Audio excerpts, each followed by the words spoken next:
And they came down, they found a whole ton of rubble sitting on top of the wall, which wasn't visible at all when they started a couple of weeks ago. Neither was this crushed metal floor surface coming along here, nor this little buttress holding this wall up here. Why is there an internal buttress? There's an internal buttress because under this floor is the huge northern defensive ditch of Fort Number 4. And behind that,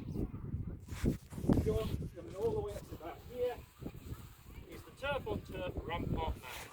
The rampart mound comes up, comes down, and where this stone starts dipping, the ditch slices through, comes under this roundhouse, we'll get to that in a minute, and it starts bouncing up on the other side, which is why these heavy flagstones here, which is part of the Centurion's apartment's late floor, have all started sinking into the ditch.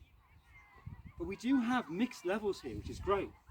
So we've got part of a roundhouse swinging in here, which has been partly demolished and then partly built over by this wall, which crosses across the top of it. Okay, which is weird why they left it in, but maybe they couldn't be asked, so there we are.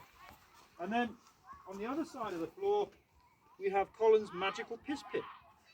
So in here he's got a very large amphora which has been set into the floor near the corner of this building, and it is undoubtedly been used as a urine container or a night jar. Yeah? How are they going to manage it?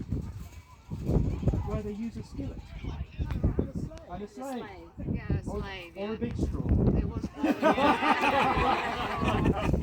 Whatever is most handy. You know, I prefer to think of the slave than the straw, but that's just me. Yeah. So that's how they'll empty these things.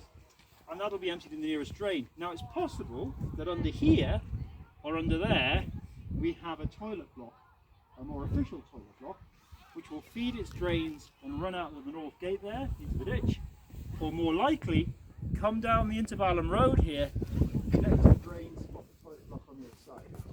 But this has been a fantastic job. Not only did the team do this, they also lowered the floor here, found more of the outside wall over there, so you can see this proper surface coming through. This has been a labour of love. It's really hard to do, to get this level of detail and just take off the soil. And you remember week 1, it was bloody roasting. Now it was really hot. This was like concrete to get through, with sand and dust and mud in our faces, but they still managed to bash through and do it. So well done, Centurion team. Good one.